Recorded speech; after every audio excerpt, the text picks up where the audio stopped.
सबसे पहले बहुत बहुत स्वागत है आपका बिग बॉस के बाद। आप मतलब इतने लो करके निकल आ रहे हैं, और जैसे आपके फैमिली के मेंबर्स को भी जैसे देखा, जैसे आपके जो बच्चे हैं वो भी थोड़ा शाय इमोशनल हो गए थे, तो क्या कहना चाहेंगे क्योंकि इतने टाइम बाद आप उन्हें मिले? ऑनेस्टली मैं बहुत ऐसे नहीं, मैं कोई अंदर दुखी थी ना, मैं अंदर दुखी थी ना, मुझे बाहर आने का ऐसा ये हो रहा था। But I am happy to come out और अपने बेटे से मिलकर, अपनी मॉम से मिलकर मुझे बहुत खुशी हो रही है, बहुत रिलैक्स्ड हूँ मैं। सो सॉरी, यहाँ देख रहे हैं तो हाँ, बिग बॉस में आदत ही ना कैमरा में नहीं देखना है।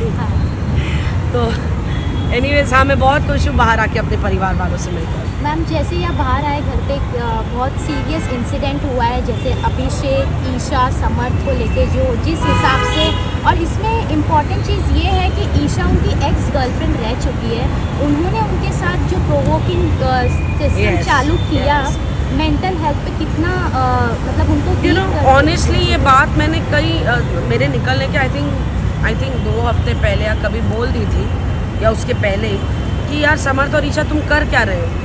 तुम जिस इंसान को पोक कर रहे हो उसकी एक्स गर्लफ्रेंड के लिए, ये क्यों भूल रहे हो कि वो तुम्हारी करंट गर्लफ्रेंड है और वो तुम ही हो? तो तुम अपने आप को ही उछाल रहे हो, यू नो। तो उस पर समर्थ ने कहा अच्छा आप ईशा को इम्प्रेस करने की कोशिश कर रही है।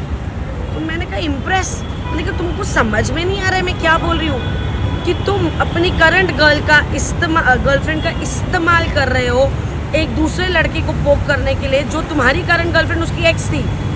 तो you are disrespecting your girlfriend and Isha is allowing that disrespect. आप अभिषेक के सामने उसकी कमर में हाथ डाल रहे हो, उसे यहाँ किस कर रहे हो, एंड देन आप उस लड़के को बोल रहे हो जली ना जली। I mean what are you doing guys? आप किसका तमाशा बना रहे हो, अभिषेक का या खुद का? आप किसको नीचा गिरा रहे हो, अभिषेक को या खुद को? आप किसको डिसरिस्पेक्ट कर रहे हो, अभिषेक को या एक दूसरे को? आप क्या रिस्पेक्ट रख रहे हो अपनी गर्लफ्रेंड की? वो लड़की क्या रिस्पेक्ट रख रही है? और ये बात मैंने एक नहीं कम से कम 2-3 बार बोली। बट आई थिंक गेम में हर हफ्ते रहने का, जीतना तो दूर की बात है, बट हाँ हर हफ्ते आगे बढ़ने के लिए वो जो जुनून है ना, वो पागलपन में बदल गया, क्योंकि ना उन्हें सही समझ में आ रहा है ना उन्हें गलत समझ में आ रहा है। जी मैम, जैसे हम समर्थ का कुछ चीज़ देख रहे थे कि समर्थ एक फ़नी मूवमेंट्स करते थे, वो विलन हो गया अभी। एक्चुअली इमेजिन, सबने उनको प्यार किया, सबने उन्हें इतना पसंद किया उनके कॉमिक एलिमेंट में, सबको घर में ऐसे लगता था अरे यार चिंटू है ना, मज़ा आता है, you know. And I don't know what triggered that boy and he is just gone back to worse is all I will say. और एक नोकझोंक हम देख रहे हैं या झगड़ा कह सकते हैं हस्बैंड वाइफ में, जैसे विक्की और अंकिता के बीच। तो उसमें क्या कहना है? क्योंकि मैम हम अंदर जाके रह के आए, हम बाहर से देख रहे हैं यार। अब मैं अंदर जो थी, देखो मैं ना बहुत सिंपल हूँ, मैं फेस वैल्यू पे आपको लेती हूँ। आप जो मुझे बोल रहे हैं ना, मुझे लगता है यही आपका सच है। भैया इतनी माइंड गेम्स मुझे खेलनी होती तो अब मैं उन लोगों के बीच में होती, सबसे बड़ी बात। तो फेस वैल्यू पे जो मुझे मिल रहा है, बट बाहर आके जैसे आप लोगों से मैं मिली हूँ, इतने सारे मीडिया के लोगों से मिली हूँ, यार आप लोगों ने कोई पहली बार बिग बॉस या बिग बॉस के कंटेस्टेंट्स को कवर नहीं किया। आप इतने सालों से ये सब कर रहे हो, इतनी पर्सनैलिटीज से आप मिलते हो, you know it's a mind reading game even for the media people. So in the sense you know the way things have gone and you know the way आप लोगों ने कहा है कि it has been a strategy of you know, be it pregnancy, be it Sushant Singh, be it fight between husband wife.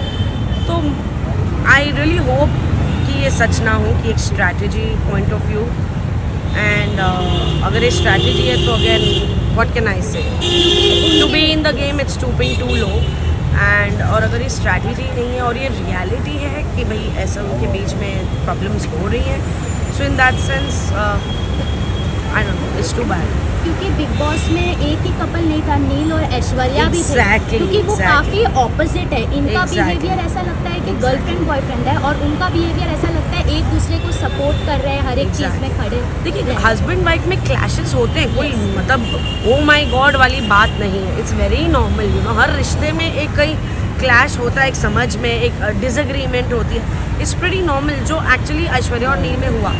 Of course personality सारी अलग है, ऐश्वर्या का एक रिएक्शन था, बट ऑफकोर्स जैसे ही उसे बोला गया उसने उस चीज़ पर डेफिनेटली कंट्रोल आया, शी रियलाइज कि हाँ यार you know I am going wrong somewhere, और हम सबको एक एहसास होता है. But somehow Vicky and Ankita, Vicky is a very dominating personality, बहुत इगोइस्टिक आदमी है, वो खुद इस बात के बारे में मानते हैं और बोलते भी हैं. एंड आई थिंक समवेयर ना उनकी यार मुझे ऑनेस्टली अभी रील और रियल में उन दोनों के बीच में समझ नहीं आ रहा है, you know, to be very honest. क्योंकि अगर बाहर आके by the grace of God आपका रिश्ता बहुत अच्छे से चले, यू नो, बहुत खूबसूरती से चले, तो फिर ये सब करने की ज़रूरत क्या थी, ये सब शब्द बोलने की ज़रूरत क्या थी, यू नो, इतना क्या जाने की ज़रूरत है कि हम फिनाले तक जाए या जीत जाए. I mean if these things are going to make you win, I am sorry, I don't think एक ऑडियंस जो आज एक बहुत सेंसिबल ऑडियंस है हमारी, वो ऐसे रिश्ते देखना चाहती है ऑन स्क्रीन. और अगर ये स्ट्रैटेजी है then it's really very low to be in the game. Yes ma'am, क्योंकि हमने देखा है आपका भी किसी से ज़्यादा झगड़ा नहीं हुआ है, आप मेजोरिटी से. अरे मुझसे कोई नहीं झगड़ता था, मैं बोल बोल के थक गई, मुझसे झगड़ो. फिर मैंने बोला भी तुम सबकी स्ट्रैटेजी मुझे घर से बाहर निकालने की. तो कभी ऐसा हुआ एक आध बार जब मैंने कहा यार मैं भी मुद्दा बनाऊंगी, तो अभिषेक की टी शर्ट पड़ी थी जो 2 दिन से पड़ी थी और मुझे पता था. तो मैं गई, क्या किसकी टी शर्ट है? अभिषेक, ये तेरी टी शर्ट है, और जाके उसके ऊपर फेंकी. और ऐसे वो देख रहा है मुझे और हंसने लगा, क्या कर रहे हो आप, बैठ जाओ कॉफ़ी पियो, क्या ये कर रहे हो, आपसे नहीं होगा. और मेरी भी हंसी छूट गई. मैंने कहा यार तुम लोग ऐसा नहीं कर सकते, मुझे भी थोड़ा गुस्सा होना पड़ेगा. So these guys never used to fight with me. और क्या है, अब सीधी सी बात है, किसी को कुछ होता था, किसी को कोई बात करनी होती तो बहुत प्यार से बैठ के एक समझदार इंसान की तरह, चाहे फिर वो ईशा ही क्यों ना हो, यू नो, जैसे वो पोहे में टमाटर डलेगा कि नहीं डलेगा पे जो 2 घंटे की लड़ाई हुई, तो बाद में ईशा आई और उसने बोला रिंकू जी आपको क्या लगता है मैंने गलत किया? मैंने कहा ऑनेस्टली बोलूँ, हाँ तूने गलत किया. मैंने कहा तुझे पता है पोहा कैसे बनता है? नहीं.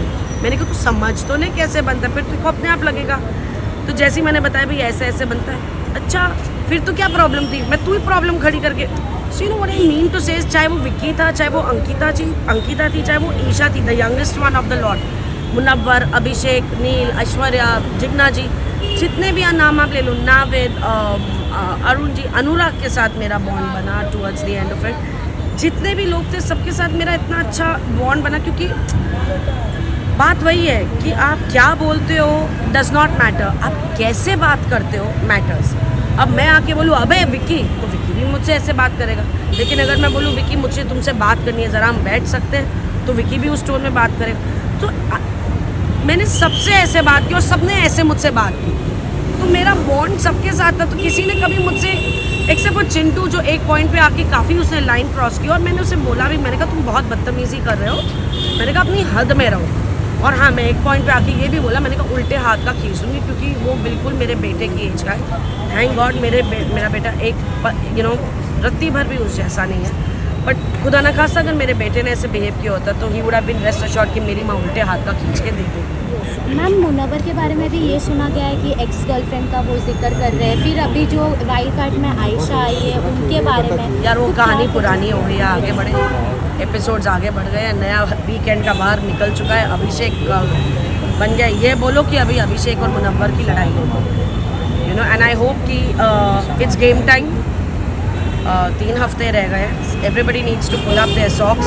गेम खेलना ज़रूरी है, रिश्ते हैं और रिश्ते आगे भी रहेंगे. तो आप किसे जीतते हुए देखना चाहती हैं? मैं जीतते हुए देखना चाहती तो मुनव्वर / अभिषेक को, and that's my answer. Ma'am घर में एक और ड्रामा हो रहा है, अंकित जैन को जलन हो रहा है मुनव्वर से आजकल, क्योंकि इसको कहीं ना कहीं अनसेफ्टी लग रहा है. अंकिता को फंदे, अंकिता को अनसेफ लग रहा है. किससे? मुनव्वर से. अंकित जैन जो है क्यों? ना, क्योंकि उसका हाथ पकड़ा है, उसका बात ज़्यादा सुनती है, मेरा बात नहीं अभिषेक से डर लग रहा है. हाँ. नहीं, वो डर दूर कर दिया सलमान सर ने. मैम अब इसके बाद कहाँ आप दिखेंगी हमें आफ्टर बिग बॉस? क्योंकि आपके फैंस है जो अभी वापस आपसे कनेक्ट हुए हैं. बिल्कुल. और मैं अभी बातें चल रही हैं, अभी मैं आई हूँ. ऑनेस्टली मेरा तो अब तक बिग बॉस का जेट लैग ही नहीं ख़त्म हुआ है. ना वक्त का अंदाज़ा बनता है, रात को नींद नहीं आती, दिन में नींद आ रही है, अजीब सा माहौल हो गया. तो एक्चुअली इस समय मैं घर जा रही थी और मुझे ऐसे गाड़ी चलाते समय नींद आ रही थी. मैंने कहा यार एक कॉफ़ी ग्रैब करती हूँ और फिर निकलती हूँ ताकि जग जाए, क्योंकि वहाँ पे जगने का एक ही था, ब्लैक कॉफ़ी. तो हम वही पीते रहते थे जगे रहने के लिए. सो बस अपनी ब्लैक कॉफ़ी लेने जा रही थी. एंड बहुत जल्द डेफिनेटली कुछ होगा. मैं आप सबको इन्वाइट करूँगी, क्योंकि आपके ज़रिए मेरी ऑडियंस मुझे ढेर सारा प्यार दे. So I will need that in the future. Thank you. Thank you so much. Thank you. Thank you. Thank you. Thank you. Thank you all. visual